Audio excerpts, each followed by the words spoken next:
तर ठाकरे बंधूंच्या भेटीच्या संदर्भात मनसेचे नेते प्रकाश महाजन यांनी काय प्रतिक्रिया दिली आहे बघूयात।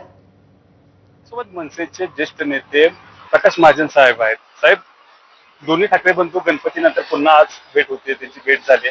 कसं बघता या भेटीकडे? या भेटीमध्ये जर बघायला गेलं तर प्रामुख्यानं महानगरपालिकेच्या जागा वाटपाचा विषय देखील घेण्यात आलाय। आज दोन्ही भाऊ एकत्र आले याचा मला खूप आनंद आहे। बहुधा 2 महिने झाले असतील या गोष्टीला मी आपल्याच चॅनलवर ही गोष्ट बोलून दाखवली होती जाहीररित्या की महाराष्ट्र धर्माच्या हितासाठी या 2 भावांनी एकत्र आलं पाहिजे आणि ते जे एकत्र नाही आले तर इतिहास त्यांना माफ करणार।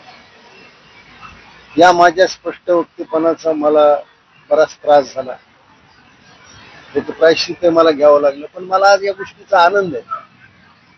त्या 2 भावाची मन हळूहळू जुळतायत, एकमेकाला भेटतायत, चर्चा होते, चर्चेतून प्रश्न सुटतात, एकमेकाला बोलल्याने एकमेकाच्या समस्या कळू शकतात, त्याच्यातून मार्ग निघू शकतो। मला वाटतं या त्या दृष्टीनं आज आपण माननीय उद्धव साहेब आणि माननीय राजसाहेब यांची भेट पाहिली पाहिजे।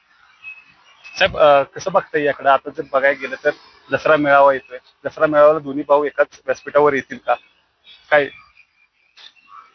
तर त्याचं मी आज काही सांगू शकत नाही, पण एक मराठी माणूस म्हणून, एक हिंदू म्हणून मला हे निश्चित आवडेल की राजसाहेब आणि उद्धव साहेब दसऱ्याला एकाच मंचावर असणार, कारण त्याचं एक ऐतिहासिक महत्व आहे त्या शिवाजी पार्कच्या त्या शिवसेनेच्या मेळाव्याचं।